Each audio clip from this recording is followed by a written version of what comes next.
got a very nice lineup for today, and especially a big thanks to Letitia for all the arrangements. And then just to say, ASPASA is proudly POPI compliant and we don't collude. Just note that this meeting, this workshop is being recorded and will be available on YouTube by latest on Friday. And we ask everybody just to keep your mics and cameras off.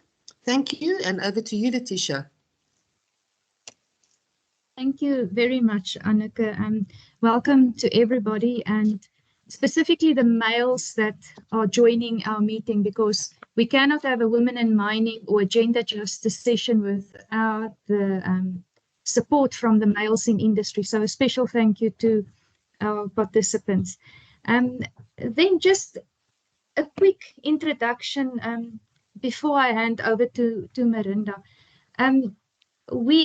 We are having these meetings for specific reasons. And Nariadi, our Women in Mining chairperson from Gauteng, will go into the detail of it. But the main reason is to have a platform for women to raise any ideas, opportunities, and challenges. So it's a positive intervention. It must always be seen as positive, and the positive contributions, there must be positive contributions from the process. The one thing that is very, very important, that we do not run these committees in isolation of management. There must always be management part in these committees. I also want to highlight the fact, the recent West Rand rapes that took place regarding the Zama situation. And it is sad that government only reacts after such a horrible event of 8 women being raped. And we hope government will continue now with this process to protect women in mining and eradicating the illegal mining. Because illegal mining has been raised multiple times. And that I just want to share that we do consider those women and what they are going through at this stage. And then I want to leave you with one thought before I hand over to Marinda. What have you done as an individual from January up until July with regards to positive contributions to women in mining in the workplace? That is a question I want to leave you with. We should not wait for women in mining. We should not wait for August month, which is Women's Month, before we focus on the matters of women. We should not wait for ASPASA's gender justice sessions before we focus on women in mining and in the workplace. So I urge all of you to go back to your workplaces and rethink your plan regarding women in mining and gender justice for that matter, and monthly contribute an awareness program. And in that, I want you always to remember the following. There are also the boy child. There are also the men that has been brought up in wrong ways with regards to what is masculinity. What does it mean to be a man? Some are being taught by the example in the house that gender-based violence shows that you're the man. And we also need programs and sex education for men and family planning for men and not just women. So this platform, although we say gender justice and we are saying, talking around women in mining, that is not the be-all, end-all of it. There is 2 role players in this situation, and that is males and females. And all your programs should always include those matters as well. And then just a last thing, psychological safety. Psychological safety doesn't mean you feel safe. It means you feel safe to voice your opinion. It means you feel safe to bring forward items to management. And are we creating those platforms for women in mining? That is the question I want to leave you with. And because it's Women's Month, we've invited Marinda Hawthorne, I hope I'm pronouncing your surname correctly, to present to us Women in Renaissance. I've been introduced to Marinda's company through another network in industry, which benefited from their program. So Marinda, please introduce your company and yourself, and we are looking forward to your contribution. Thank you. Thank you so much, Letitia, and good morning to the ladies and the gentlemen on the platform. Thank you for the opportunity to be able to address you this morning. I somewhere get chilled running down my spine if I read in your newsletter and also in the news about what is happening with women in mining. It's not a new concept, as you said, Letitia. It's something that has been with us for quite some time, and a big concern, that progress in this regard from government side is sometimes too sluggish and too slow. So I think that what I've got to share with you this morning is really going to fit nicely in terms of that process. And I would like to ask you, Letitia, would it be possible for me to share my screen with the ladies, seeing that we've got some bandwidth issues? Would that be possible? Yes, please do. If your reception is good, you can keep your camera on and share your screen. Okay, please just tell me if you can see it. It will just take a minute.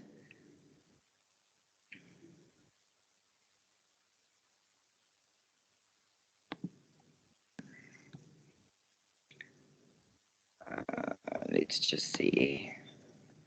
Can you see it? Not yet. Not yet? Oh, wait, there it's moving. Let's just, I always forget to give some time for the network to... Yes, just to load. So just give me a sec for that. I hope our bandwidth is going to allow for this. I'm also in a different venue. It looks like we've got some sort of coverage. Do we? Yes, we do. Thank you. Yes, wonderful. Great stuff.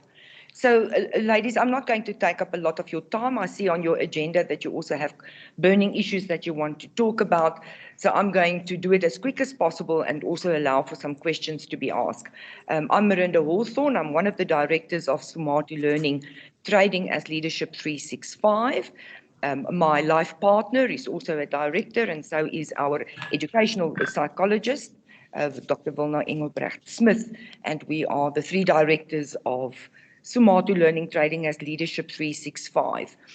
From a personal experience, I've worked extensively in the mining industry, various organizations without naming names, so quite familiar with the mining charter and also with the initiative of empowerment of women in the mining sector.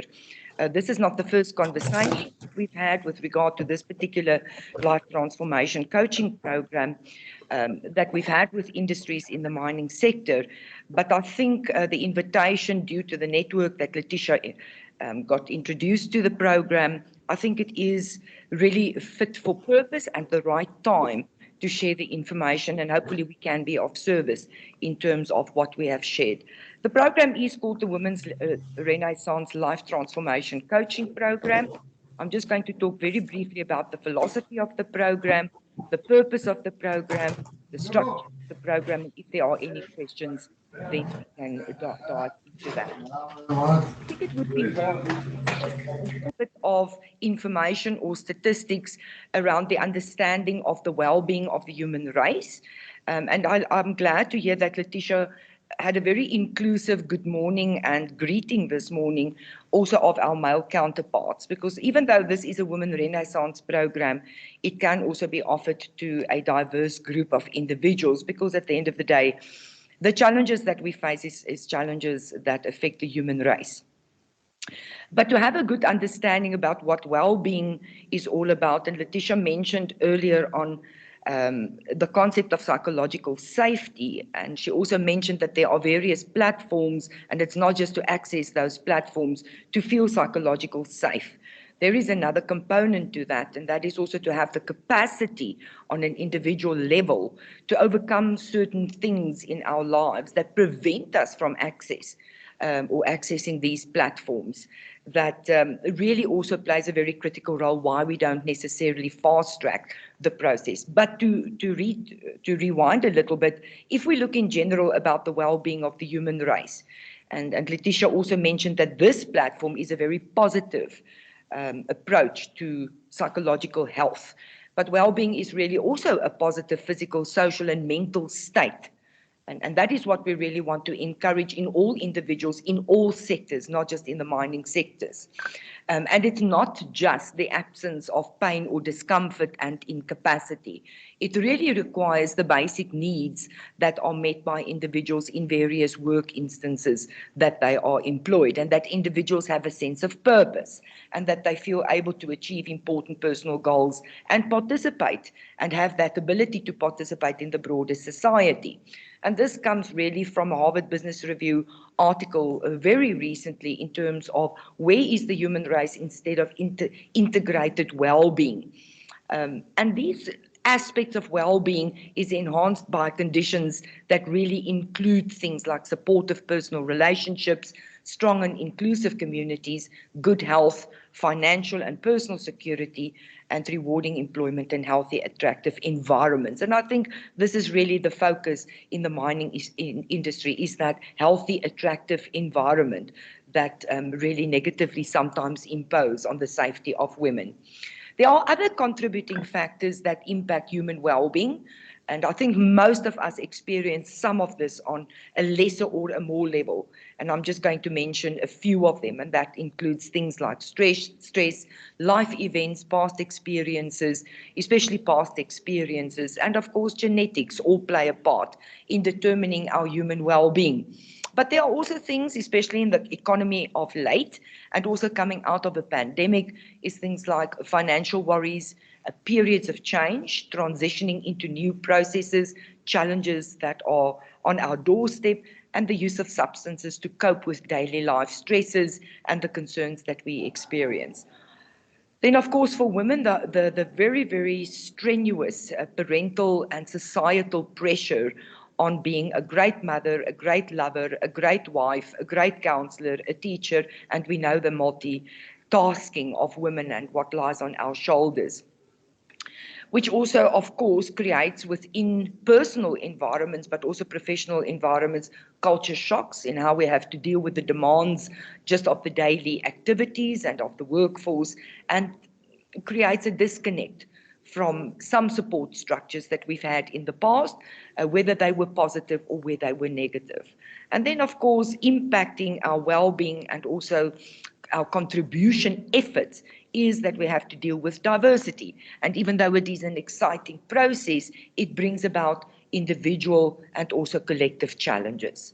So for women in mining specifically, and I took this from the newsletter that was circulated by your organization, I took these two sentences because I thought that it was so well positioned in terms of the program, that women in the South African mining industry face a range of challenges, some shared by male counterparts and many that are really carried by women alone. And then two very profound paragraphs out of that newsletter is one of the biggest concerns facing women who want to work underground is safety, and specifically the risk of sexual harassment and even sexual violence that are currently directed at them. And I think many of them not even spoken of. And almost daily, women across the industry, mining industry, report incidents of physical assault, verbal abuse, being asked to trade sexual favors for employment or other benefits, or being placed in more junior positions with less pay than their male counterparts. So this is the reality of the matter that women in mining have to deal with. And it's not just on a sexual level, it's also other challenges that we experience. So how can we as women transcend the status quo? And I really want to emphasize that this is not just mining specific. We work across sectors, and it really is something that is prevalent in many of our organizational environments. So the program that I'm going to share with you this morning, or the content, the purpose, linking it to just that introductory few slides, is really a program that is designed for women with the intent to discover authenticity and to release inner conflict and to transcend negative self-talk, address limitations around our self-image, eliminating unresolved, deep-seated trauma based on various events that happens in our lives, overcoming personal obstacles, And I think most importantly of the entire program is transcending limiting belief systems. We are all raised in societies, diverse societies, that impose, with the good intention or with the bad intention, certain beliefs, assumptions, and even criteria and benchmarks of society, of what the role of men and women should be. And I think, Letitia, you alluded to it a little bit earlier as well. So the program is really about transcending those limiting beliefs and to discover new possibilities or new opportunities to create a limited life vision and to create a future by own intent and own design, and ultimately to reach a state of self-actualization. And when you mentioned this morning that there are platforms to engage, to create or to seek or to look for psychological safety, this came to mind immediately. We can create all the platforms in the world, but if the individual does not have the personal capacity to drive and to transcend those limiting beliefs, to say, should I keep quiet? Is that the role that I should fulfill? Is it okay? Do I have to, for the sake of having a job, have to put up with all the atrocities that takes place in the workplace, and not just of a sexual nature? There's a lot of limitations that are subconsciously still in our minds that prevent us from women of breaking through the glass ceiling. I often tell people that to a great extent that glass ceiling is self-imposed.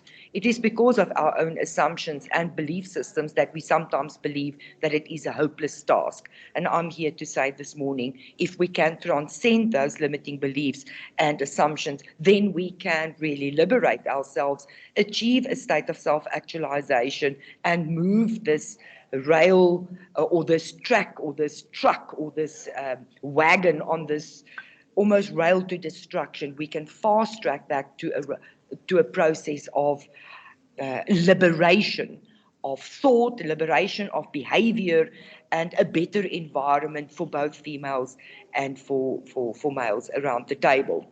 So to just talk very briefly about the structure of the program, it entails a lot of analysis and pre-work that participants have to do before the time.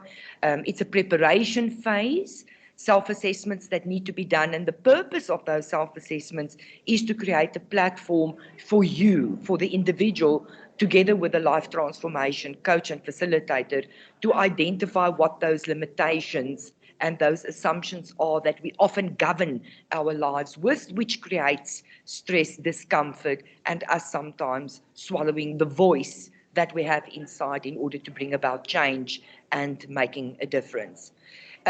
It takes us then, that knowledge that is then acquired from the pre-work will take us in a phase of the program which we call the discomfort phase, where we really realize what those beliefs are, because sometimes we are aware of it on a very, very superficial level, but not on a subliminal, deep psychological level of what the impact of those limiting beliefs and assumptions are on our day-to-day decision-making, behavior, engagement with other people, how I make my voice heard, and how I make my seat count around the table where I am seated.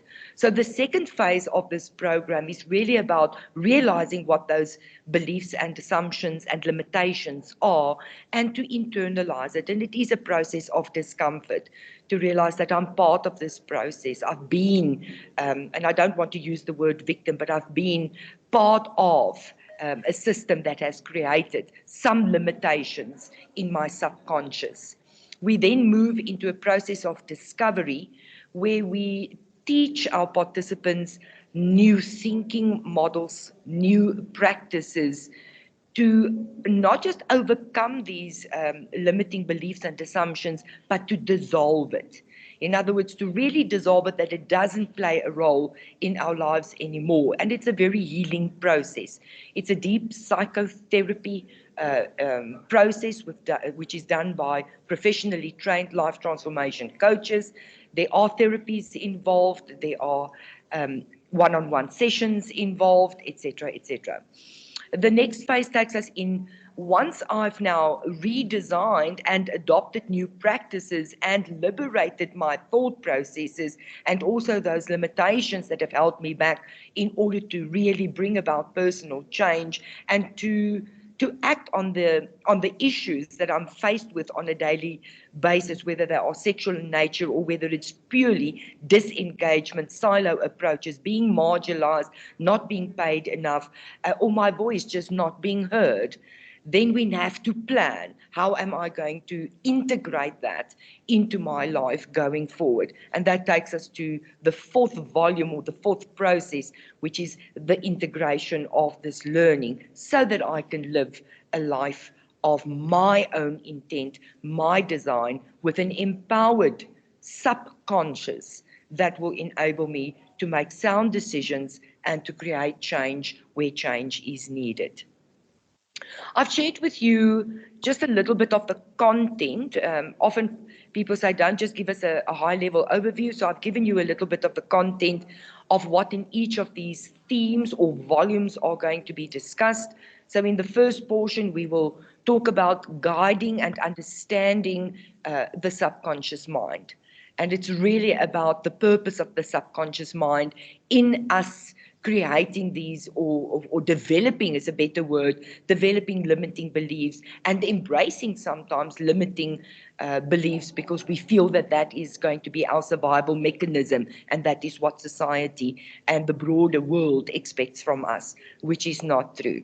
We also then do very deep therapies and meditations in terms of mindfulness, being present with your challenges, being fully present and not to avoid what has happened with me in the past, how I've responded to it, the trauma that it has caused, but really practicing to quiet the mind and to deal with those stuff that we have to encounter in order to transcend. We speak about values, which is a major issue in our lives, and how do we elicitate those values that are true to me.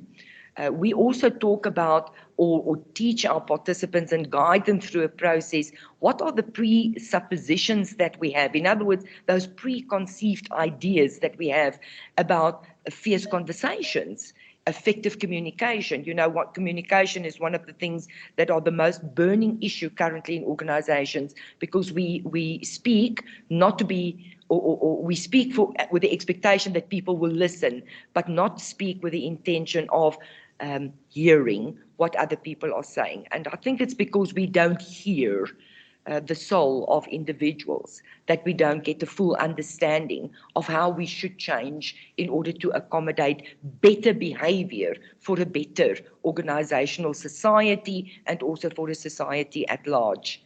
So we also focus a lot on self-talk. I've spoken about beliefs and listening, building rapport, not just with other people, but with ourselves. And then what are our current driver-focused filters? Because they are each unique to every individual. Based on our upbringing, nature and nurture creates those driver-focused filters that prevents us from breaking through our limitations in order to have a very open and free mind and to embrace the possibilities of a new world with its challenges, with a very healthy mindset to bring about new strategies to address challenges that we are facing. We discover your representational system, which means really your diversity profile.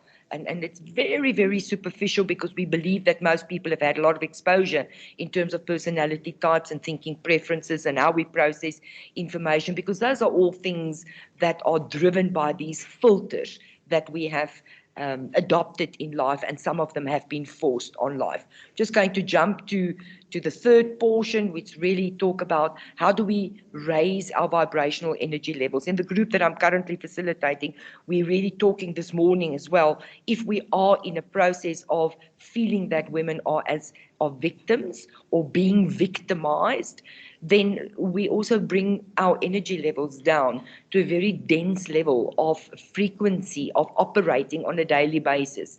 And how do we expand that? How do we adopt a positive frame of mind? How do we raise our energy levels in order to create opportunities and possibilities on a very dense, depressed, anxious level. It's very tough to think creatively, to think innovatively, to come up with possibilities and solutions. And a lot of the focus is on how do I actually expand my sphere of influence and my energy levels in order to set better goals, to formulate personal strategies, to achieve our goals, because often we set them but we don't achieve them. What's the impact of those driver focus filters? What's the frame for success for me as an individual? What's my life vision? And we also develop and make mind movies that we watch daily, because what we talk about, we bring about. What we think about, we will manifest. And I think often our thinking is limiting in the here and the now and the challenges that we face, but not in terms of unlimited potential that we actually have. There's nice research that was done many years ago by a lady called Maria Jimbuta that said that actually in societies and in tribes and in communities where the female energy of nurturing, caring, possibilities, relationships, open communication, where that was at the order of the day, there were very minimal conflict.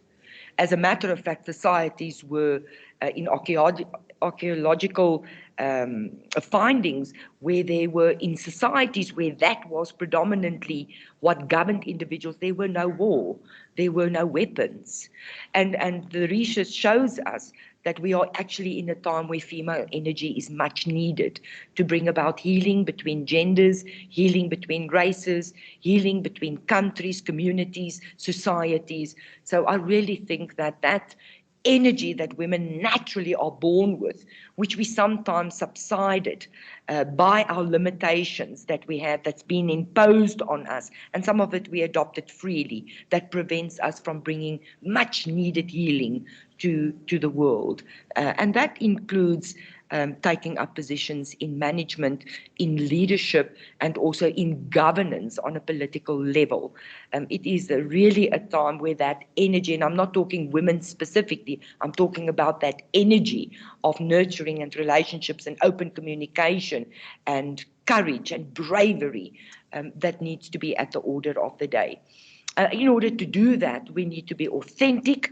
So we have a lot of focus on authenticity, vulnerability, how my life story has shaped me into who I am, and how I transcend anything of my past that I might feel that I am a prisoner of, because we are not prisoners of our pasts. We have the key to possibility thinking, and we can't exercise possibility thinking if we don't transcend limiting beliefs and assumptions. And then, of course, the one-on-one coaching with a professionally trained and international accredited coach is about anchoring my new state of being.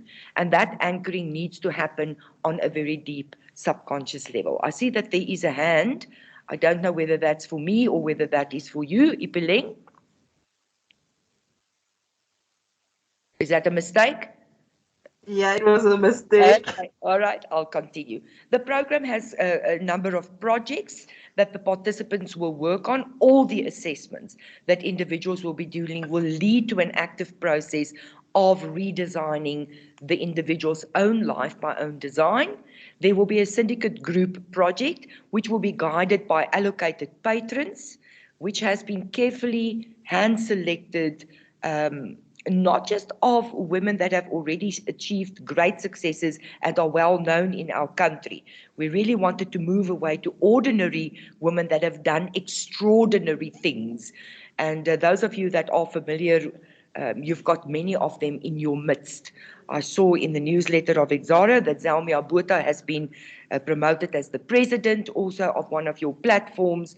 And those are the things, those are the patrons that we have identified for this program for our participants to share their own personal and professional stories, their successes and failures, but most importantly, the strategies that they applied to overcome those limiting beliefs and those obstacles in their lives. Now, at the end of the day, each participant will write a chapter in this book, and this book will be self-published in book form after the completion of the program, and that will be the syndicate group process. And then the third project is your individual project that you will have with a transformational coach, which will be scheduled with participants for a personal session at their own leisure to apply specific therapies, specific techniques to address the unique identified beliefs or assumptions discovered during this program. The mode of delivery of the program, preferably face-to-face. There will be 2 facilitators that are highly trained in the process and also accredited. There will be 1 patron to 4 participants, preferably groups of 20 plus. We can deal with groups larger than 20. We just bring in more facilitators, and then of course that transformational coaching session, which will be face-to-face or online, depending on the participant and what is the most comfortable way for them to deal with that. So what is your role this morning? Hopefully the very, very quick overview that I've given is to extend an invitation to this particular platform to consider to become a proud partner of the Women Renaissance Life Transformation coaching program, so that we can assist and be of assistance for women in mining specifically, to commit ourselves to changing the platform and changing the arena. And a very interesting quote that I really came about commitment. You know, we often say, I'm committed to this cause, and commitment is really not an act. It is an act, it's not just a word. And when we are empowered to do that, then I think we can really bring commitment to fruition. So very quickly, a high-level overview of the program, and I hope that it was informative, and if you have any questions, you are welcome to pose them now. And thank you so much, Marinda. Any questions from the platform?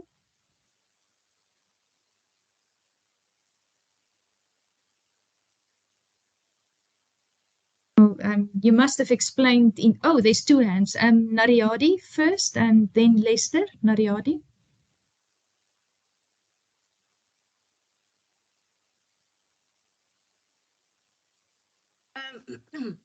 From my side, I think it's actually a good initiative, and it's once one goes through that, your whole lifestyle change, not only at work but personally as well. So it's actually a good thing that if most of us can do this type of coaching, you actually change the world around you. And I would encourage that we consider to look at such, because we were fortunate at work that we had to do this via Vets Business School, and it's eye-opening, and yeah, it shifts the whole mindset. Like Marinda has already explained that it, like my history, my life, and it helps us also to outgrow the small child that is constantly delaying us to be who and what we want to be. So if many of us were to be part of this type of change, then we'll go a long way in life. Thank you. Thanks, Nariadi. Lester? Yes, good morning, everyone, and thank you, Marinda, for a very good presentation. And the thing is this, unfortunately, I missed the last 2 slides, so I think I might have missed something because I was interrupted here. So apologies from my side in terms of the question is just that in terms of your program, how do people get to it? And, you know, is there cost involved? Things like that, you know, the practical part of it. Because, I mean, as Naradi has indicated, I mean, she's done it through the vet school, etc., etc. And, I mean, it looks very good and whatever, you know, with that. So how do we engage and how does this work? So thank you, Lester. Sorry that you missed that last part. I think it was really about the mode of delivery and how it is offered. Because of the nature of the program, it is very desirable that it is a face-to-face program. Also because there's deep psychological processes involved and also therapies involved that happens privately, individually, in separate breakaway rooms. But I think to answer your question, it is offered by our own organisation. Our facilitators have been trained and also have developed in association with the International Life Transformation Organisation, this particular program, and also based on the needs in South Africa specific. So a lot of research that has been done. Our partners, we've been in the leadership development, personal mastery and personal development and training of individuals for the past 30 years. So a lot of experience in terms of this field. However, to answer you, so it is offered through our own organisation. There is a cost involved. And I think the correct process would be, if there is an expression of interest, then you can submit it to us in email via Letitia or whatever platform you represent on this forum. And then, of course, we can submit a proposal to the number of, or to the individual about the number of people that are interested in the program and also then the cost involved. The cost is obviously either for the representative organisation to carry or for the individual to carry. It is a 6-day program that will span over a spectrum of 3 months, and there will be a 2-week, every fortnight, there will be an intervention of 2 days. And then there will also be a gala event where there will be a big celebration in terms of the draft publication of the syndicate group writing or book that we plan to publish. And I just want to, Lester, say this as well, that the intention of the book is really that it will be distributed as far as possible free of cost, so that we can have something in writing that comes from ordinary people doing extraordinary things and distribute that to other individuals that don't necessarily have similar opportunities. So it will be self-published. If there are going to be proceeds, if we as a collective decide that we need to sell it, or maybe for the syndicate groups, it will be plowed back into the empowerment of individuals, and let's call it my individuals, but with a big focus on women in various sectors. So I hope I answered your question quite extensively now. Yes, there is a cost involved. If people are interested, you can email us. We will then submit a proposal based on the number of individuals and how it needs to be delivered and all the other costs involved, and then you can take it from there. Did I answer your question, Lester? Thank you. And we've got one more question from Mpo that's sitting with me in the session. Yes. Okay, thank you. Just 2 questions from me. I would just like to understand the scope of it. You mentioned a lot about self-actualization, and you also mentioned about building capacity for individuals. But I just want to understand, how does it apply really? Is it meant to empower or to equip people individually, or is it something that someone can use? Yes. So that also a group or just an immediate or surrounding group can benefit from? Okay.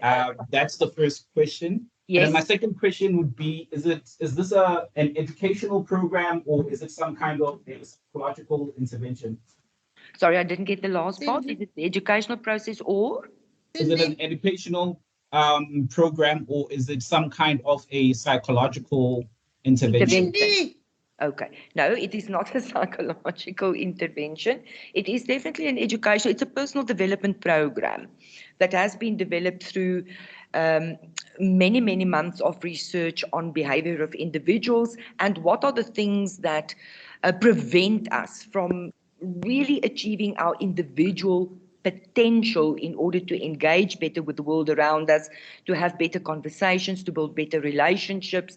So I would rather put it in the spectrum of an educational personal development program that is for the individual, but that will have a sphere of influence that does not have a limitation. So it will create an individual of high performance in a team, it will create an individual of high performance in an organization, but more than that, it will create a responsible citizen that will impact society and make that individual's voice heard. Now, we cannot lead or impact the world if we have limiting beliefs, if we have not transcended those limitations or those assumptions that we have about ourselves. We cannot impact. So the more liberated we are in terms of what holds us back, the less influence we can have to bring about transformational change in other individuals, better relationships, better conversations, even if those conversations create discomfort. And that's really the sole purpose. So I think the benefit is not just for the individual, but actually a very wide spectrum of benefits. I hope I answered you. Yes, you did. Thank you so much. Okay. Thank you very much, Marinda. Anybody else with a question before we move on to our next speaker? Thank you very much. I'm sure you're going to get a few mails. We certainly are very interested in the topic. Thank you very much for that. Thank you, Letitia. Thank you for the opportunity. I will be leaving your meeting. I've got a whole class sitting next door. But thank you so much. It was a privilege and an honor to share time and a platform with you. Wishing you well on your endeavors and your agenda for the rest of the morning. Thank you very much. Okay, after that enlightening session, and next we will have Bothu Kumalo. I hope I'm pronouncing your is it Bothu or Bothu Kumalo, to present for us.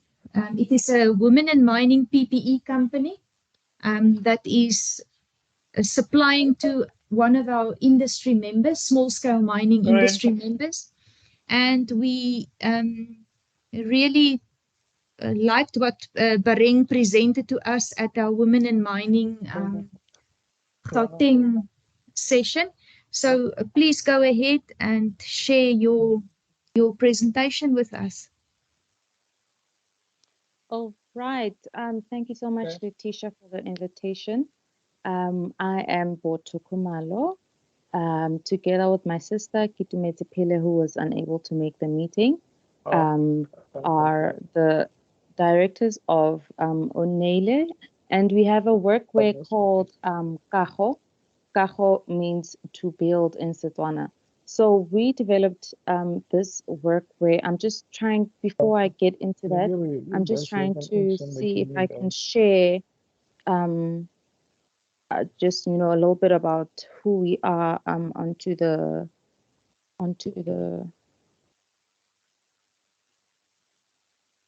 so that everyone can see. Just please, can you give me a minute?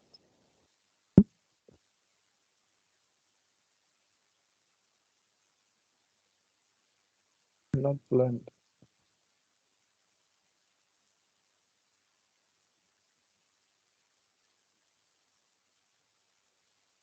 Okay, I seem to be having a bit of a problem with my sharing, but I will just go through everything with you, just, you know, audio. Okay, as I was saying, we are Kaho Workwear. We developed Kaho Workwear in 2019 when we saw a need for women manufactured line. So we entered a market where there are huge, you know, companies that have been in the market for many years, and we saw a need for women to be represented. So what we do is that we make clothes that, or we make garments that are specifically for women bodies. So we have seen that, you know, in industry, specifically in mining, that it's not so common where we find, you know, women being catered for specifically for their bodies. You know, you'll either find that people actually tend to alter garments that were made for men and let them and let women be the ones to wear those garments, and they weren't made specially for them, you know, and they don't take into How many consideration, you deployable? know, how the woman body is, you know. So that Arrow is who we facility. are. We started in 2019. Our core values are reliability. So we always make sure that our clients are interested, and they know that they can rely on us when we've got a project. We see to it personally. We come to you, we speak to your women, we find out what needs they have, you know, where they feel like their needs haven't been met. We take note of that, and we make frequent visits to make sure that even after delivery, you know, once they've settled into their garments, that they feel comfortable and they feel that they are able to do their work as best as possible in their new clothing. We also, so in terms of the items that we provide, you know, so your boiler suits, panty suits, and one interesting thing that we also provide is head wraps for ladies, but they can also be used for men. So the head wraps that we have are almost like your bonnet. They cover your hair so that, you know, when you wear your work hat, your hair is also protected. We found that this is something that's actually quite overlooked, you know, for women with hair or men also with hair, that there isn't really a consideration for what to do or how to cover your hair before you go into the workplace. So what we've done, we've come up with our, you know, the ladies' head wrap, and it's adjustable with protective material on top so that it's not flammable, and on the inside it's got silk and satin to ensure that the hair breathes and it stays in a good condition. So basically, in terms of how we ended up coming up with this, Kitu and I, we were introduced to the mining industry from, I think, 2014. My brother started a mining company, and we started working with him in Mpumalanga, and that's where we were exposed to, you know, being women in mining. And one of the things that, you know, we told ourselves is that we need to make sure that women are seen. You know, we need to make sure that women feel like they are able to be their best, you know, and when you are dressed and you feel comfortable in how you're dressed, you are able to participate and to excel in what you're doing. In terms of, you know, what the conversation that we're talking about, women injustice, what one of the points that one of the things that really, you know, target our hearts is the sanitary facilities in mines. I know, you know, most big mines, they ensure that, you know, in their buildings, that there's, you know, there's men's bathrooms and there's women's bathrooms, but, you know, with our visits to different mines, every time, say, one needs to go and relieve themselves, you find that, you know, sometimes you end up having to use a man's bathroom because maybe you're on site and there's just like 2 bathrooms. So I think one of the things that really bothered us with that is that women's lavatory facilities aren't necessarily, you know, focused on and ensured that they are, you know, in good condition and they are separate from men, and women have the comfortability and the privacy to go do what they need to do. So sanitary facilities for us in mines is a big issue. We also needed to talk about how, you know, I think the previous speaker mentioned this, you know, how women need to be allowed to fly. Women need to be allowed to lead. You know, women are forced into leadership positions outside of work. They are forced into leadership positions at home. You know, they are heading they are heading single-headed families. You know, in our communities, women are trying their best to lead, but I feel like in company and in industry, women are being made to sit back and are not being allowed to fly. You know, why is it that when it comes to where we actually, where our money, where we can put our money, what's this, our worth and our money, you know, we are not allowed to grow, we are not allowed to fly. So that's one of the things that we feel that women need to be seen and recognized in mining, especially, you know, if you want to get ahead. I've personally experienced that, you know, where I'd want to get ahead, I need to go up into a certain position, and a man would tell me that, oh, in order for me to get this or to do that, I need to, you know, give them a sexual favor of some sort. You know, that is very disheartening, and it's a story that a lot of women have had to face and experience, and that is also something that we when we sit down and discuss about women's issues, that is something that needs to be addressed. You know, that women need to be allowed to move up in the ranks without having to you know, lay themselves down in a sexual way, or, you know, anything of the sort to get ahead. I'm not gonna be here and, you know, talk for too long. I'm sure other speakers would also like to, you know, share, and I also have to you know, I have another what's this meeting that I urgently need to go to.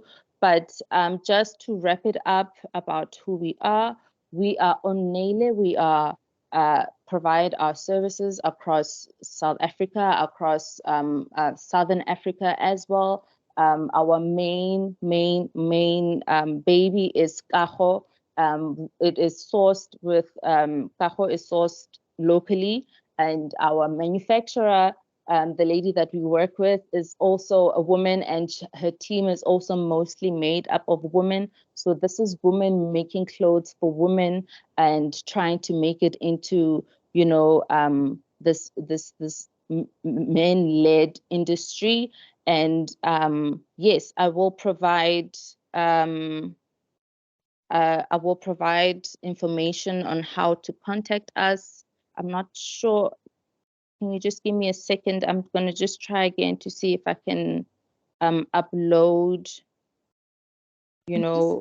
If not, Botu, you can mail it to me. You've got my email Yes, address, please. and we will share it. But also, Yes. there's a chat box. Put your contact details in the chat box, and the participants can pick it up from there. Yes, please. All right. I will do just that. But yeah, I think, you know, I've covered most of what I liked to discuss with you. And if you would like to, you know, get in touch with us, I will just leave my details on the chat box, and I will email this document to you, Letitia. And yeah, thank you so much for this opportunity.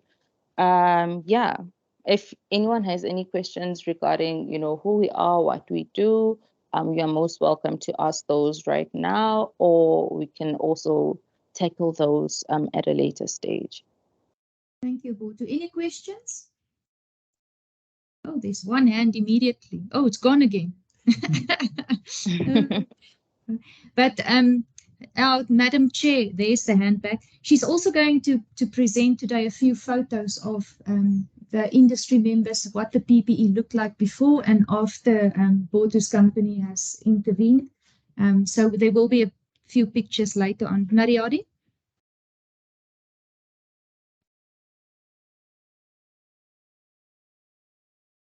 I wanted to interrupt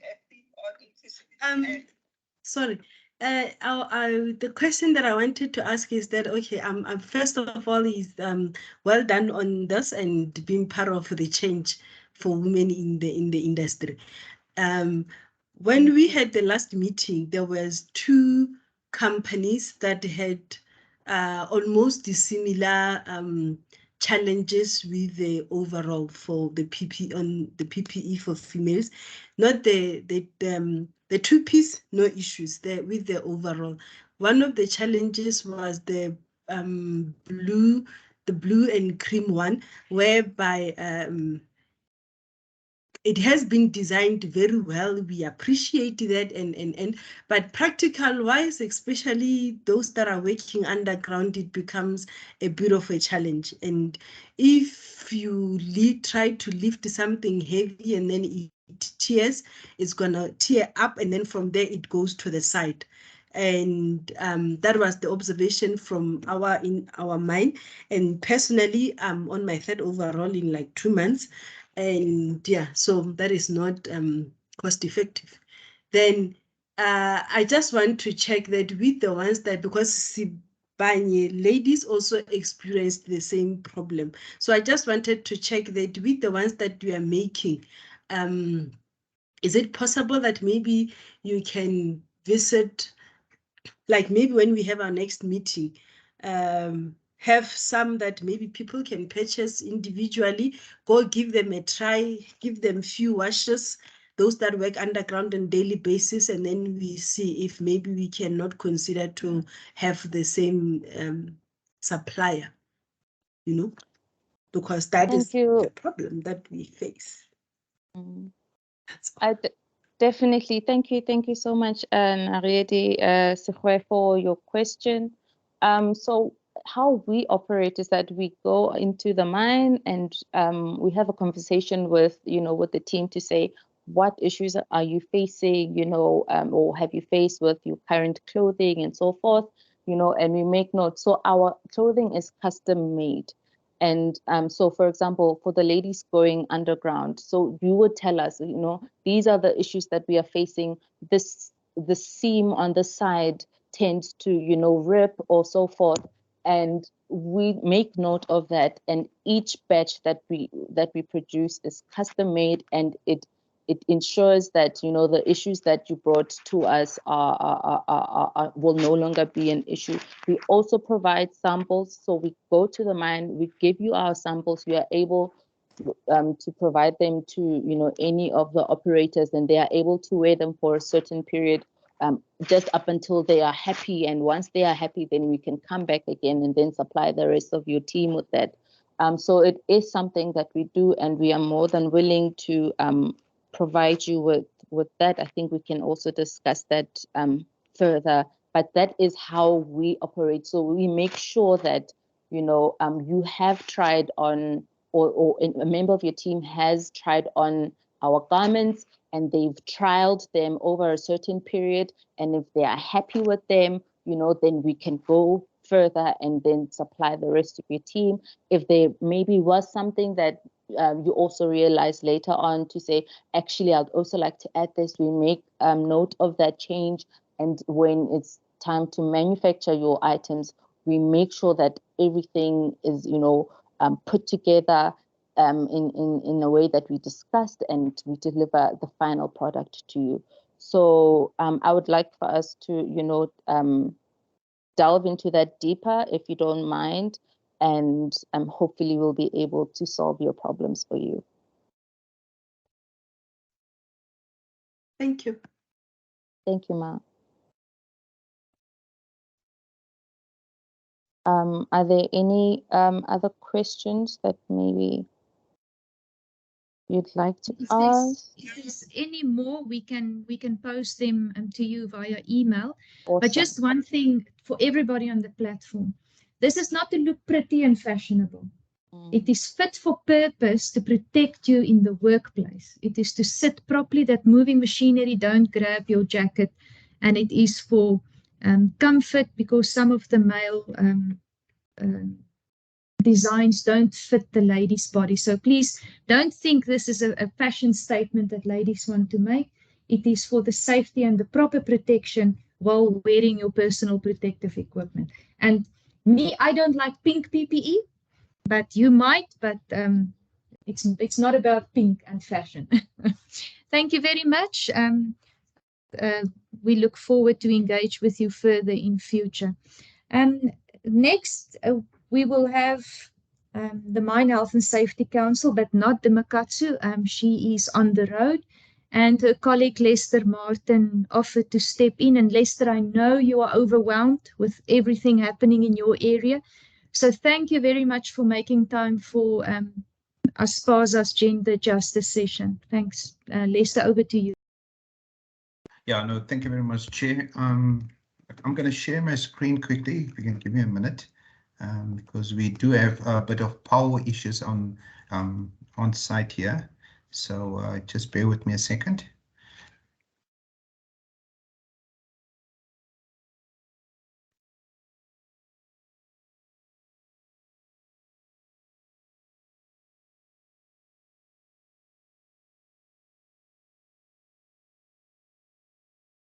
I don't know, can you guys see that? Yes, thank you, Lester. Yeah. Chair, thank you very much for allowing me the opportunity to share with the workshop, the work done by MHSC. So I will be covering the following items: our normal mandate, women in mining journey, the women mandate, and the role. But the first three items I'm just going to breeze over because I think a lot of people are aware. I'm just going to leave that as a formality. I would like to just focus on some of the research outcomes and where we are in terms of research, just to give a little bit of background, because I mean the gender justice issue is something that, you know, if we don't understand it properly, then we can't react on it properly. I mean, PPE has been researched, we are reacting on it, it's practical, the issues are being discussed, but so there is a lot of other things that needs to be dealt with as well. So I just like to, you know, cover a little bit of that, if that is in order. And then after my presentation, my colleague Silence Ngobeni will share the route that can be taken in terms of getting projects to MHSC so that we can actually look at them from a point of research. But yeah, and then from my side, I can't see any hands or anything like that, Chair. So please guide me if I need to respond. Thank you very much. Will do so. Thank you. All right. Okay, like I said, you know, the MHSC mandate the MHSC role in the SAMI is about promoting a culture of occupational health and safety, and with the way that we do it is through tripartitism, organized labor, employers. That is basically what we do, and just very briefly, our structure we consist of the board, and then other than the board, we have various advisory committees that we deal with. It's CTEC, it's WMAC, it's METEC, and SIMREC. And from the SIMREC, all these advisory committees are then supported by our office simplistically. From SIMREC, which is the cornerstone of our project oversight, we have the Center of Excellence, and in the Center of Excellence, we have a process of actually dealing with projects until we can actually share it with the industry. And then our mandate at the end of the day is to advise the minister, review legislation, and promote health and safety culture, and oversee research. So we don't actually do the research, we oversee that these projects are done so that it can be dealt with in the context of an advisory committee. Right, as I said, I was going to go very quickly through everything. So please, if you want more information about MHSC and the way that we deal with stuff, please feel free to contact us. So in terms of our journey as with women in mining, if I can just touch on that a little bit, and I think the lady. The PPE supplier also touched on it. You can see that we're actually touching smaller industries to come on board to actually deal with these issues. And, you know, injustices can only be dealt with in terms of collaborations, opportunities that people can see to actually open up their minds and to make things differently. So definitely our journeys are very important. So it started in 2008 with the Changing Minds and Changing Minds, which is also a project that was commissioned within the context of MHSC. And then we went to the CTF, it's cultural transformation, and then the CTEC was established to implement the culture transformation. And then from there, initiatives were commissioned to address how the cultural transformation pillars, you know, needs to be put together and dealt with. In 2019, with the Women in Daba, you know, we went further, strategies was laid out for ladies in terms of the structures that we put in place, etc., etc. And as I said, I'm not going to go into a lot of detail with that. But in 2020, the establishment of WIMAC was put in place, and hence we are pushing the Women in Mining advisory committees issues further to make sure that the focus is in the right area, that that there is a quicker response, if I can call it that, to issues around women. And I think the First Lady that presented around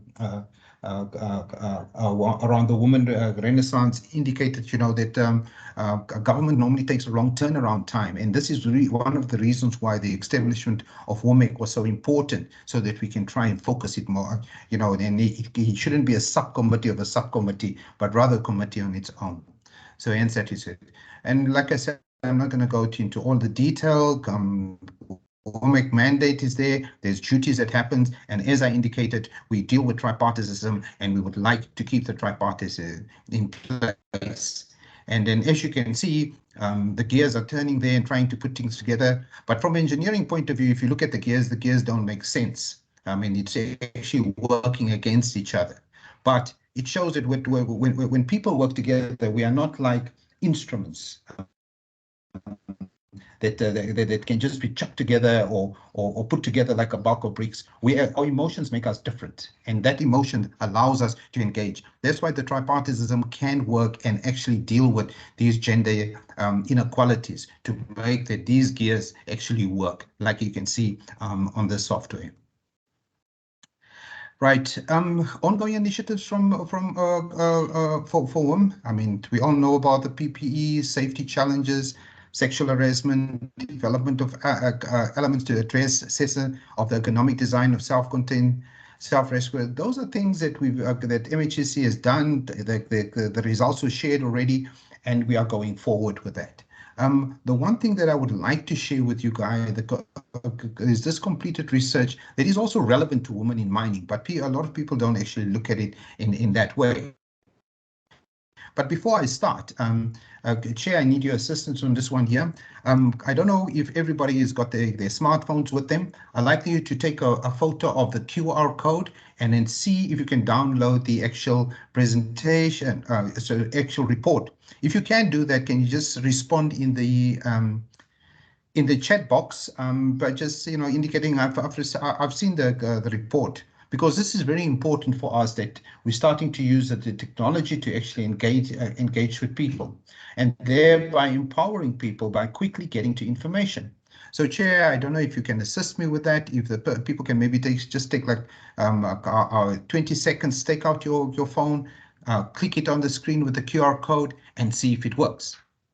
Chair, are you there? I can't see anything from my side. It just says the form is currently not accepting responses. Okay. Is anyone coming through on the QR code?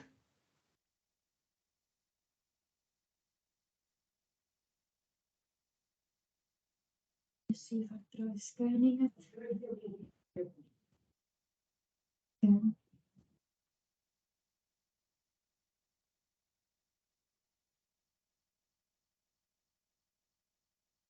Yeah, because on my side, I could have actually downloaded it and actually see the actual report.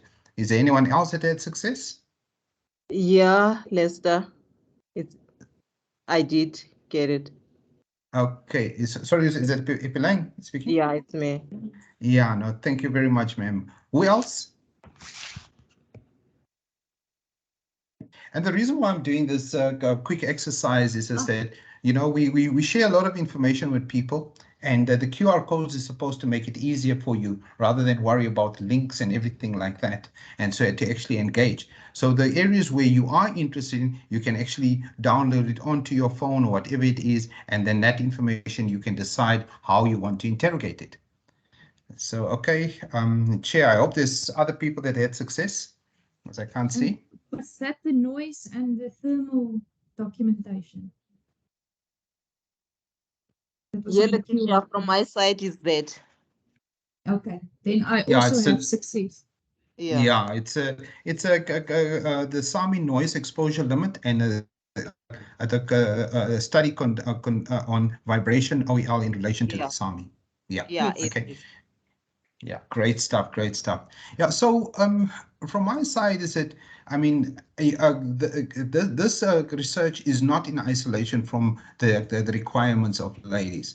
You know, Sami noise exposure, there was part of the project, but vibration OEL is a very important one as well, because we have shared this project with the industry, but just to make sure that it comes through from a woman a point of view as well, we would like to share this a little bit of that today here, because vibration OELs, I mean, is something that is international standards, and we need to actually get to par with that. And the vibrations where people are working underground in the machinery, etc., I mean, does affect the ladies in a big way. And if we don't maybe look at that and sort it out, the health aspect, you know, is going to be compromised. And please, if anyone else want to make comments on this, please do. But I'd just like to say that this result is available. And also, if you notice that the noise exposure MCOP was put out earlier this year, and this is a research that has come afterwards. So this research will then be processed through the advisory committees. And when we need to review the MCOP again, maybe in 2 years' time, then this discussion of this report would have been, you know, taken into consideration. So it will be good if all the ladies should also know that the vibration part of this is also included in there. And I hope that we find value in it. And as you can see, this report was done by prominent people within the context of the industry. I mean, if you look at it, you see Professor Stefan Haynes, you know, and Dr. Aubrey Olberser, Dr. Nico Carson. So people that know their area of expertise. Yeah, and you know, there you can see they come from the enterprises at the University of Pretoria, you know, which we have shared with everybody before, but just making sure that we cover everybody, and also the understanding that, you know, the vibration part of the OELs is very important, especially for the ladies. And this, the reason why this project was actually done was because that, you know, there was a lot of studies that indicated that occupational exposure limits of noise in South Africa should be reviewed. And at the time, we did.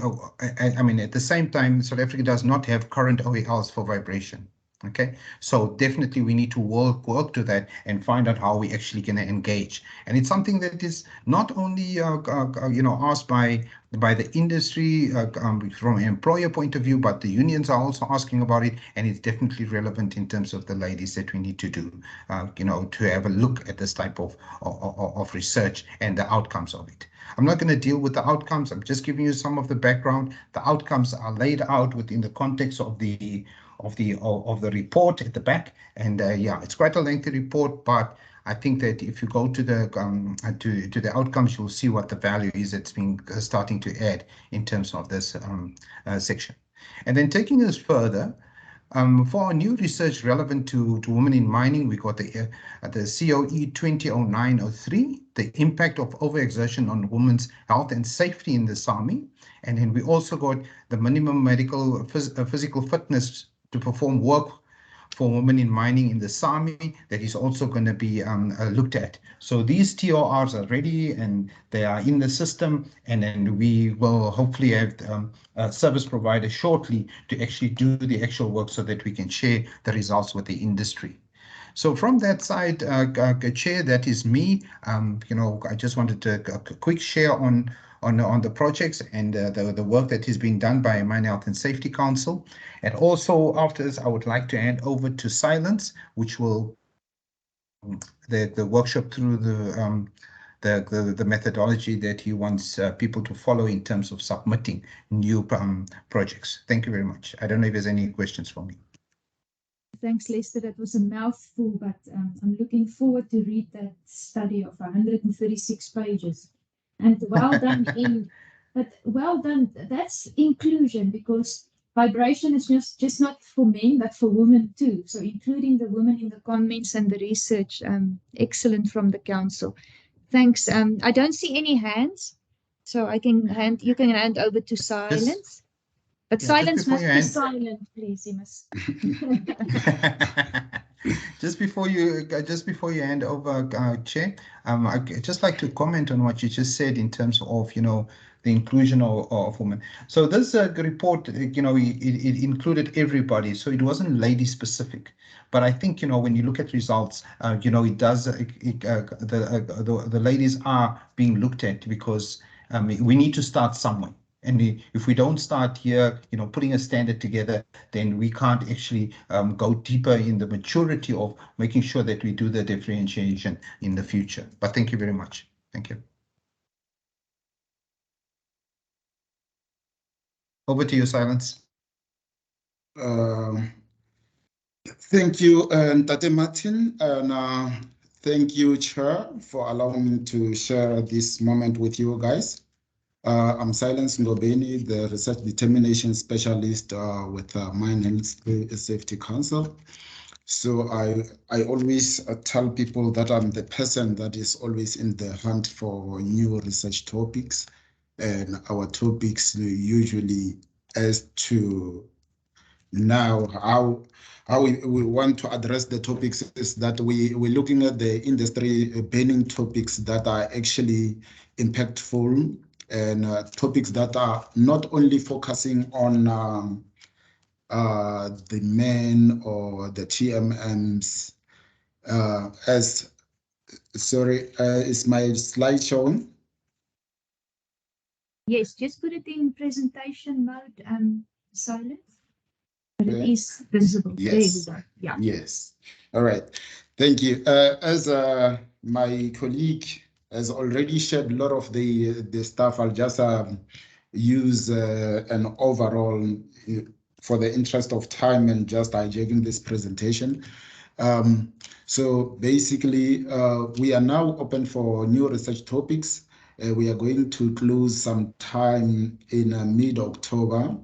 And I'm still busy with the IT people to just put the information on the website that is required for you guys to just follow in order to put the topics that are more relevant to women, and those are more pertinent in the industry and addressing the challenges that we are currently having in the mining industry. All right, I'll go to our mandate. Our mandate, this Lester has already touched on. I won't waste time on this. And then research needs analysis.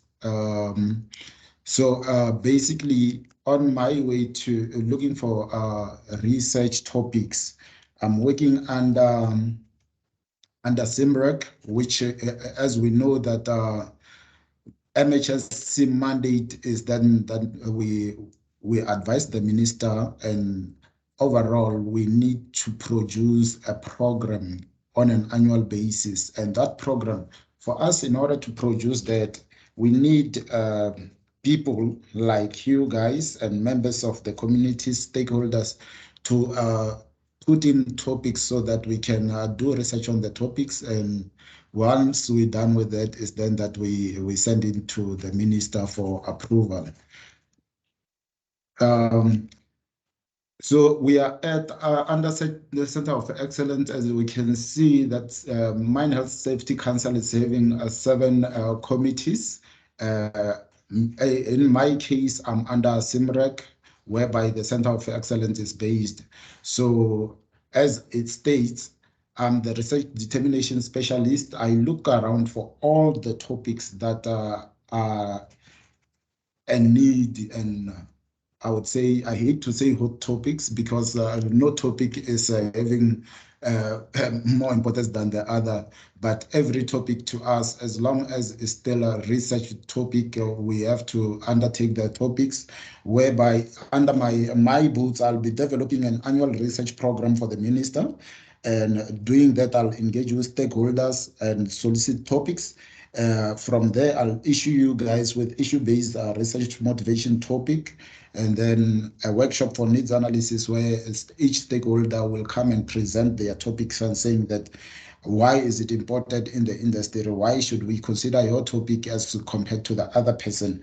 And then in that time, other than doing that, I'm managing current research programs that are running together with the Quick Wins initiatives.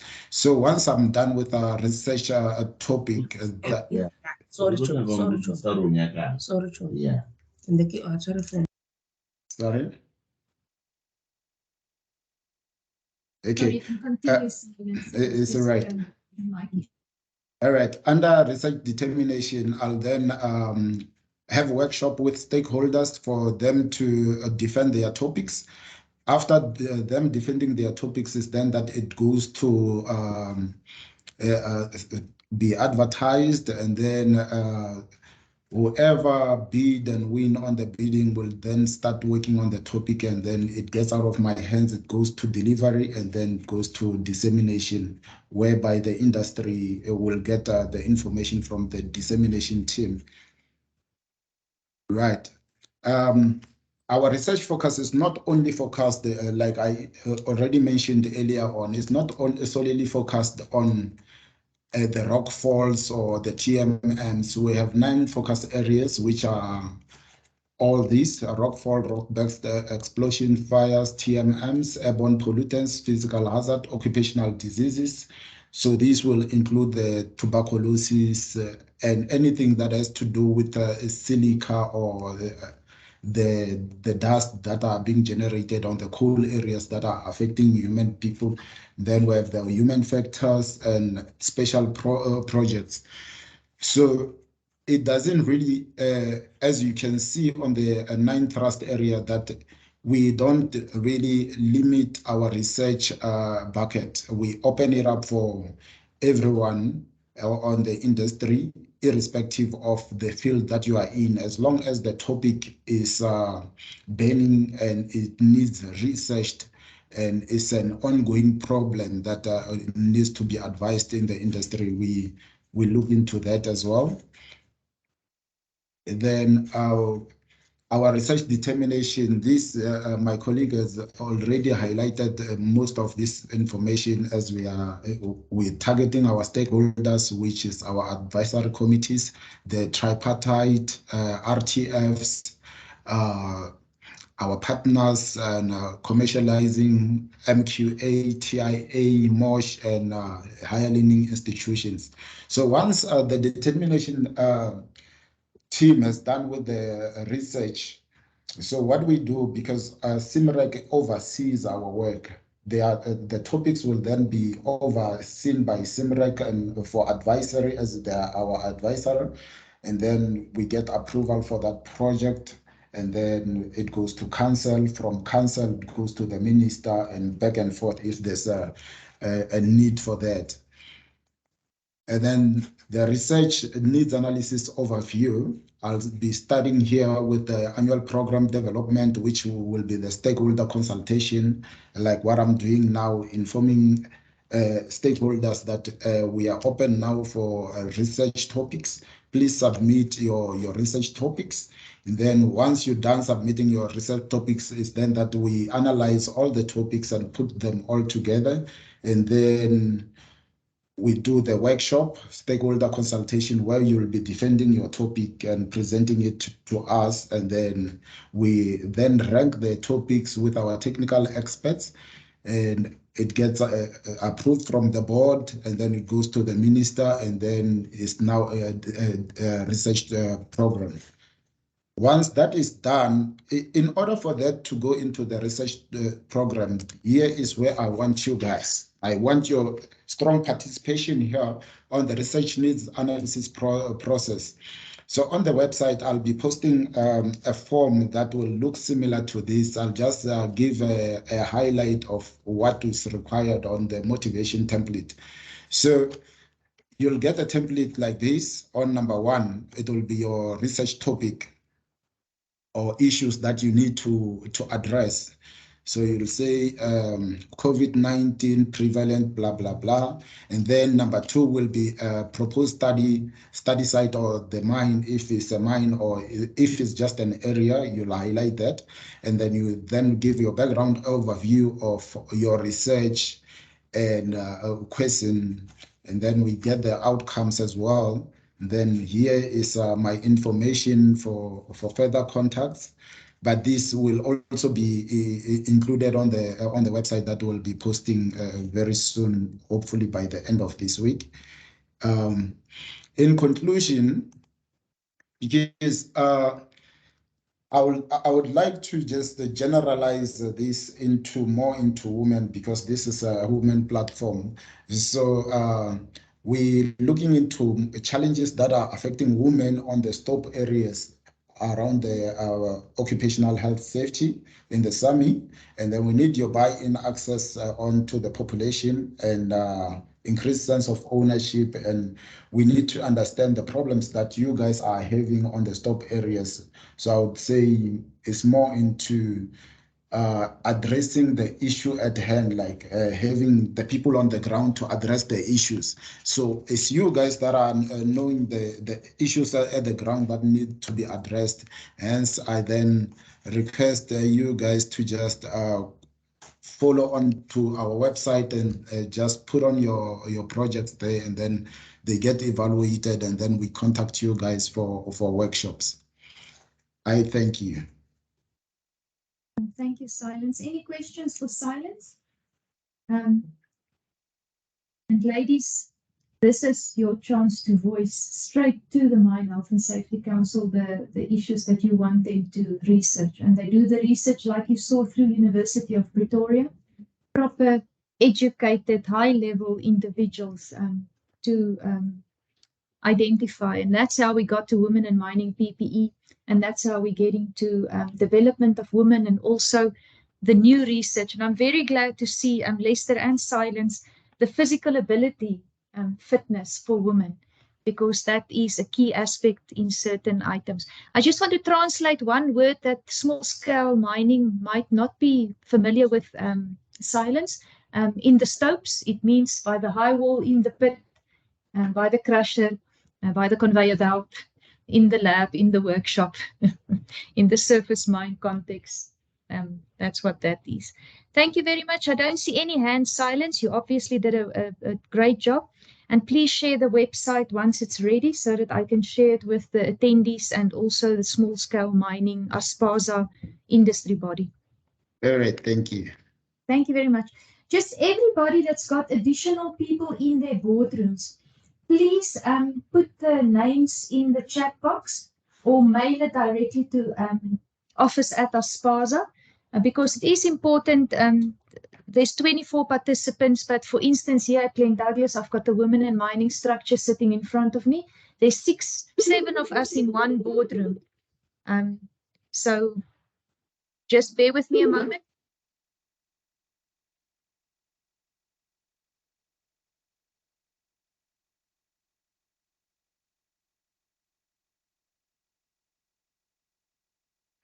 I just had to answer the phone. Thank you very much. Can we then move on to last but not least, Nariadi? Nariadi is the chairperson of Women in Mining.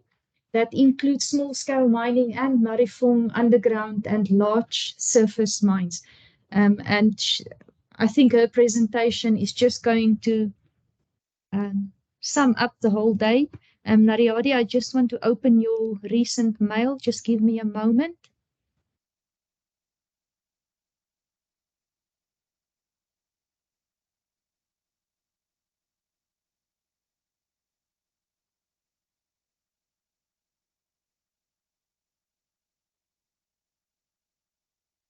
Almost there.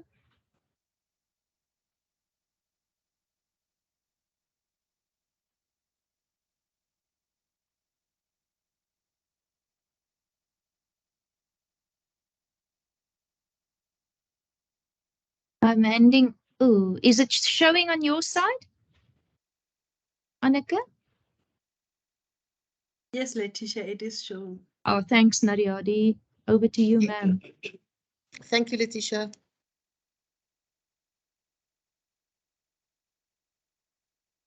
Okay. Nice. Letitia, can you please put it in the presentation so that it's bigger? I can read.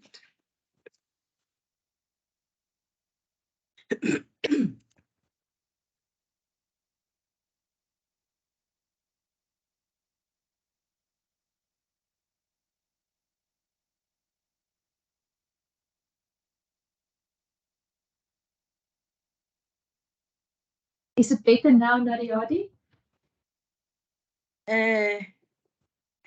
Yes. I'm not sure about the others, but I think with the coming slides, it might be a bit of a challenge, but we'll see. Okay. We can move to the second slide. Yeah, afternoon. No, it's not afternoon yet. Still morning. Wow. Okay. Dumelang. Hello. Okay. Yeah. My name. My parents call me Nariadi. Born Mulave, married to Sehwe. Yeah, that is me. I work for Gold One in the East Rand at More East Operations. It's actually a privilege for me to be here today and talk. So I'll try to talk less today. And the next slide, Letitia, it's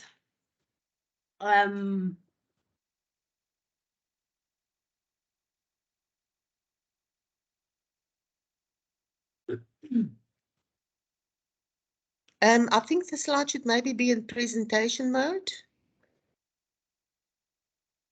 yeah, I think that would be better. Let me just go back because I don't know why this thing is not, it's not sharing, this presentation for some reason is not sharing the same as others for some reason. If I keep it, is my screen showing? And is it working better now? There you go. Perfect. Thank you, Letitia. Okay. Let me just go Yeah. there. Yeah. Okay. Okay. Yeah, the previous one. So on this slide is just a brief summary of where we come from as Gauteng Women in Mining region. So this was when our structure was established, and all thanks to Katu from DMRE. I think everyone who's here should know Katu. So she ran to all the mines in the industry and made sure that those that didn't have structures started the structures. Those that had, I think it's a structure, we're not really sure, made sure that we had structures. So yeah, so this was the mothers, of our Gauteng Women in Mining RTF structure. Okay, the next slide. Currently, this is where we are. So that is our team, and thanks to Letitia, we are proud to say that in our structure, for the first time, we have a male, Re Mpho, or Ntate Mpho. I don't know how he addressed himself, but yes, we are very grateful and fortunate to have him as part of our team, and that shows that slowly but surely we are moving into the gender diversity challenges. Slowly but surely we are getting there. And the next slide is just a brief about what are the objectives of Regional WIM Forum. We don't just do this for the fun of doing it, but many years ago during the culture transformation framework, there was an observation that in the industry there is challenges in terms of females, and then we needed to promote the security, health, and safety of women in the South African mining industry. If you can remember, we have lost the females that were killed underground. There are females that were raped underground in the mines. And that was just to, out of there to say, this diversity management, we didn't really think it through when we said we need 10% of females in the mines. So yeah, and then it started from there. So to cut the long story short, as the Regional Women in Mining Forum, there are certain things besides to achieve the zero harm in the industry that we need to focus on and look at. So I'll just highlight on the few, not go through that, but every female in the mine, in our structures, they have the guidelines. So we have the guideline from Mine Health and Safety Council, and like Letitia has mentioned earlier, ours is to promote safety, security of and health and safety of women, and to embrace the diversity management, and to promote cooperation, collaboration, and consultation on health and safety. And if you can think about all these things, as females, we can't do them alone. So we need the males in the company to assist us to get this together, and then to work together with the females and then get this going. So we created our vision to say that as Gauteng Women in Mining, we need to create a platform for women to engage on, and we prioritize on occupational health and safety concerns that are impacting us, and create a future of improved quality of life, and level of living where the quality of life is reflected in the extent to which women can make choices on issues affecting us. And that meaning that having the means to put those choices into action, not just be, talk, which most of the minds, we are still in the talk. So the actions, the choices are not yet into action. So in the next slide, part of what Lester has mentioned in terms of the PPE research, we have adopted that as Men in Mining. And every time when we have meetings, this is one thing that we always talk about. How far are we? A lot of research has been done, and yes, we had challenges, and we were given the handbooks, there's the guideline, the COP, where we have signed on it. But having signed the COP, what happens after that? Is it really happening, or we just signed to say, we just signed, So are we there yet? So out of that, the next slide, we would like to congratulate the mines that, just to name a few in the Gauteng region, that have got the PPE for women. And AfriSam, Gold1, and Sibanye, though we have challenges, but so just to name the few, there are other mines as well that have also adopted into the PPE for women. And on this slide, this was from AfriSam, the lady who just presented recently, talking about the PPE for women.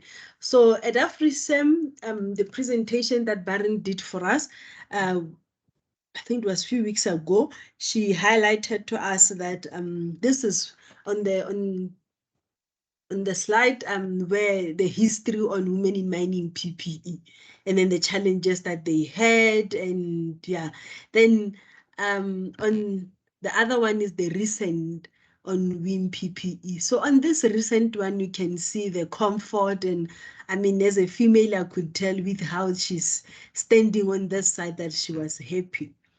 The posture says a lot about sometimes we don't talk as females, but how we stand, how we move our hands like I'm doing right now. You can't see me, but it says a lot about how we express ourselves. So from this one, you can clearly see that as a female, the blue color says a lot, hey? So that when is that time of the month, even if there's an accident, we are covered. Hey, people won't just see what is happening. If you have an accident, or incident, something like that. But yes, and then it also covers even when this lady is bending, freely, comfortably. So she's at home, she's free, and even with the hands as well. So and we are very grateful for that. And we hope that other mines can also adopt into this.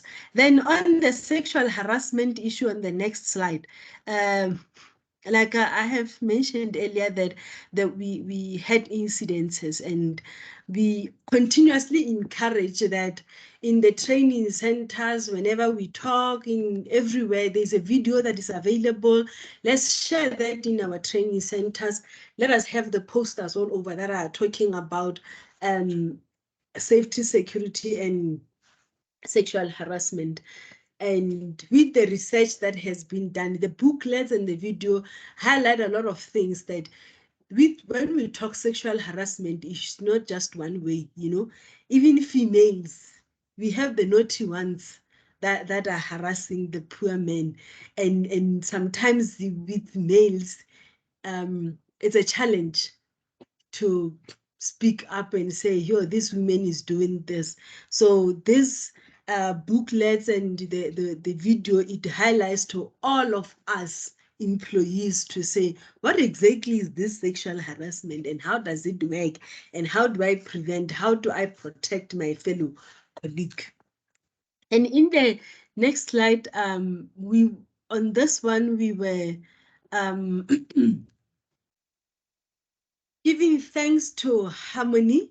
Many months ago, we were having the meeting, if I remember correctly, in was it AfriMed or still AfriSem? Letitia, I don't remember.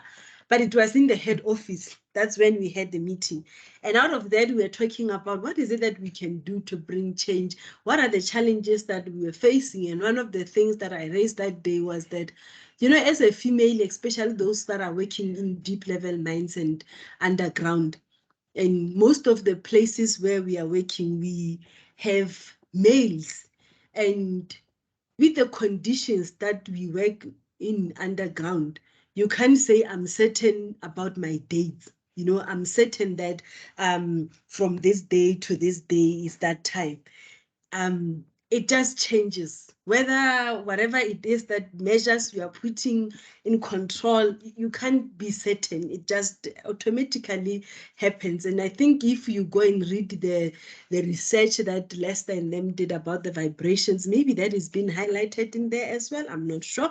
But those are some of the challenges that we tend to face underground when we are working underground. So the challenges that we're facing is that when it happens like that, you find that you are only working with males.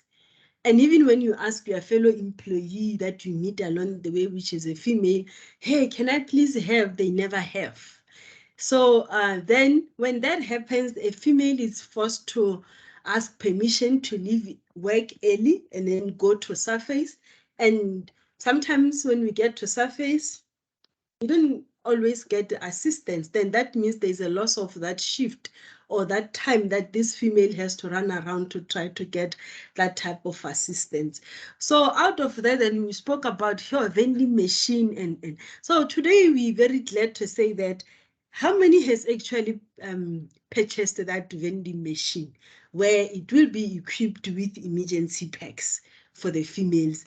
And they have, it's already underground in their mind. I think they'll be launching it very soon, where it will be more of a clocking system, and every female will be given once a month that opportunity to just go clock for the emergency. Not that we are saying the mines must supply us with the monthly supply. No, this is just for emergency.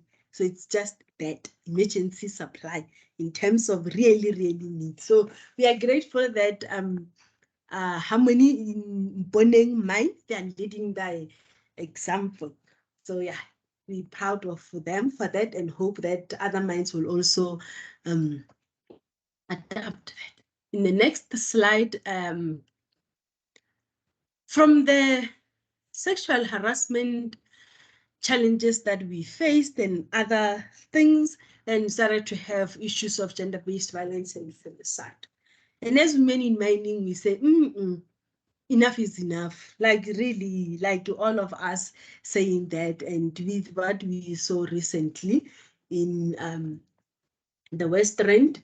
The West Rand, it's highlighted. It's because there were 8 females, and like the first speaker has already mentioned that, yes, we are speaking about it, but what is government really doing about this? And with that in place, one asks self that the other minds that are not being written about on paper or being seen on TV, what is really happening there? What is the reality? What is happening? And believe you me, there's a lot of things happening. And it's not only about illegal miners. Some of these things, yes, what happened there, it is because of that. But when you check about issues of gender-based violence around our communities, mostly comes from us, mostly comes from our own employees. But because it's not written on any paper, it's not reported anywhere, we put a blind eye, not in my mind, not in my industry, not where I'm working, not in the community that I stay. But if you were to take that walk after payday, after you've paid your people to the nearest tavern and then see their behavior, we'll all come back and have a different conversation. And the next slide is many moons ago, not many moons, not so many, but yes, after there was, a huge, with the COVID pandemic, we had another one of females being killed. And out of that, the DMRE launched gender-based violence and femicide. There was that launch, and then now it's in the process to be the COP, part of our COPs, and then with that, there's also a tool, that the guideline tool that we have to check on monthly basis. Where are we? What are we doing to try to minimize the challenges that we are currently facing? All of us, we know about these things. They affect us in terms of personally or someone that we know. And yeah, we're just there, And the biggest challenge that we tend to ignore is sitting with people that our clerks in the mines. They are the ones that are carrying the heaviest load, because now with the Popier Act, when I go to her and say that, here's my sick note, she just accepted. And when she asks, are you okay, Nariadi? And I say, yo, he blackmailed me. She can't do anything about that. She can't even go and say, supervisor, this, because we as females, if we say, I don't want to talk, it's that, I don't want to talk. Even if you can call the whoever and say, try to talk, we just say, I don't know what you're talking about. We've seen this with our mothers. We've seen this with our aunts. They've gone through abuse on a daily basis. They continuously denied that.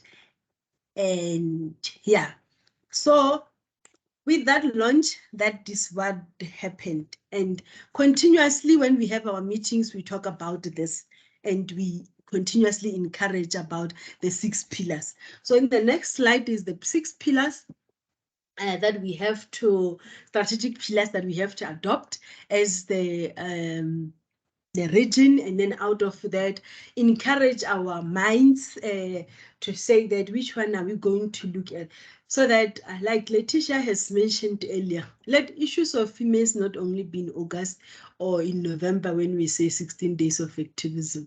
Let this be day-to-day challenges that we talk about, that we deal with, and yeah, it's not, shouldn't be just on that day. Then in the next slide,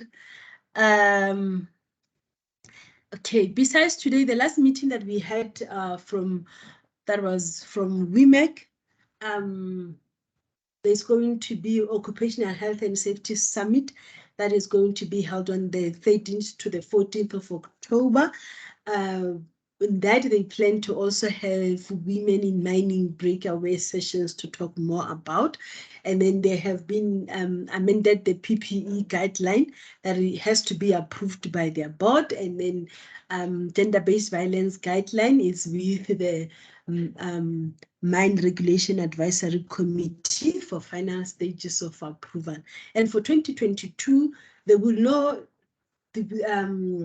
there won't be women in mining in Daba. Is planned for 2023 early. They are planning for February, so everything will be confirmed. But for 2022, there won't be women in mining in Daba.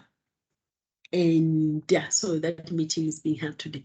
Then on quarterly basis, there is a report that we have to fill in about what are we doing, what is happening. So it's very important that as the industry, that we talk about women in mining, we practice the challenges that we face, and then those, I mean, not practice the challenges because it's not the right way to do, but talk more about the challenges and then resolve them for the best benefit of females so that we make the environment more user-friendly for the females.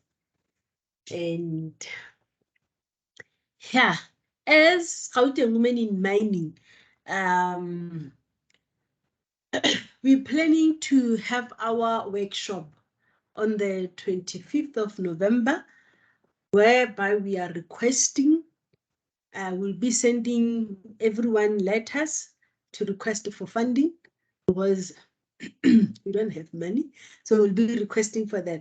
But what we want to achieve out of that is that with the challenges that we are facing, we going to be launching our Gauteng Women in Mining Gender-Based Violence Committee that has about 7 people in it, and we still welcome those that are interested to be part of the Gender-Based Violence Committee. And then I will also be celebrating or talking more about 16 days of activism, HIV and AIDS awareness, and mental health and energy, teenage pregnancies, and then also addressing the boy child as well. So yeah, so those are the things that we will planning to do for in that workshop. And also with the last meeting, we have observed that because of what happened with COVID, most of the structures fell up off the bus, and then we're trying to revive some, and new members are being elected. Not everyone is familiar with the constitution or the guideline of women in mining. So we want to just revive that and get everyone to be back into the mode of taking the structure to the next level. And then next slide, oh, please tell us. In the next slide, yeah, so the last Women in Mining workshop we had was in 2019, and we're planning to have one this year. So yeah, keep us in your thoughts, and then as we bring the letters, please humbly assist us. And on this slide is Women in Leadership Development Intervention. As you are all aware that most of us that are part of the Gauteng Women in Mining structure, not all of us had the opportunity to study further than the school level. So from MQA's side, we have approached them and they have highlighted that every year they put funding aside for women in mining. So together with the DMRE, we will be, because they have a structure to, about women in mining development, we will be talking to them to see if they cannot assist us to develop women into doing the gender gender and diversity leadership course. That the purpose of that is just to try to fill in the leadership capacity gap analysis and also develop the leadership material for training material for the females, and also assisting our fellow females in the mines who are part of us in the structures to have that voice, so that after the meetings, then they're able to go back and say, hey, this is what happened at the higher level. So part of this, we have approached West Business School, and then there's one company that's already sent the first group of their females, and the first lady that spoke, I think it was May, I hope I spell your name correctly, bear with me, Marinda. Okay, yes. So what she was talking about, it's actually profound, and that is why I was very interested and key on that, because it's something that is going to assist the females.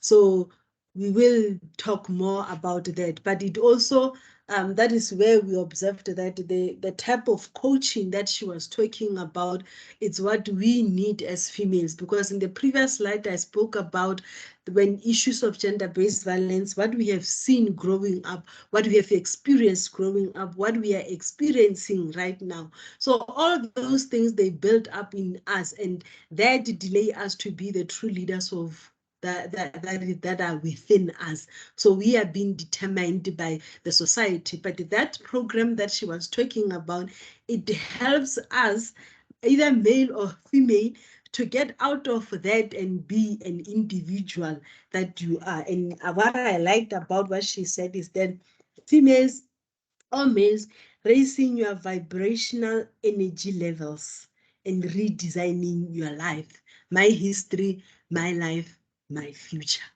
So yeah, that is what we'll be looking at. And on this one, just continuous monitoring of the women in mining PPE issues and achievements.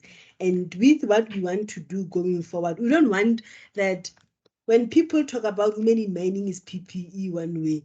Because when this was formed, it was never about PPE alone. It was about transformation. It was about gender equality, women empowerment, and all these job preservations for females and key challenges that we are facing. But currently the focus seems to be going to one direction, ablution facilities, what. Let us outgrow those. Let us take them as part of us. You know, every morning when you go bath, you take a soap, whatever. So that the PPE, the word has to be part of us.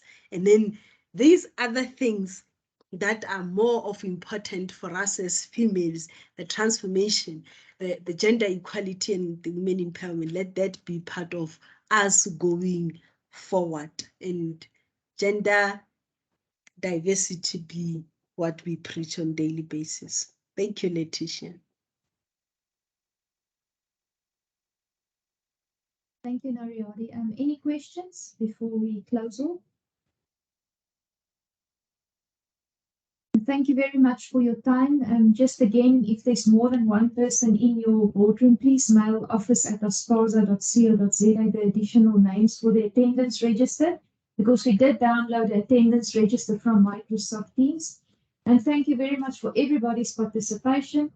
And I want to challenge you again, what are you going to do after today at your mining house to have a positive impact on your mine operation with regards to diversity and inclusion, and PPE for that matter? Thank you very much. Have a good day further.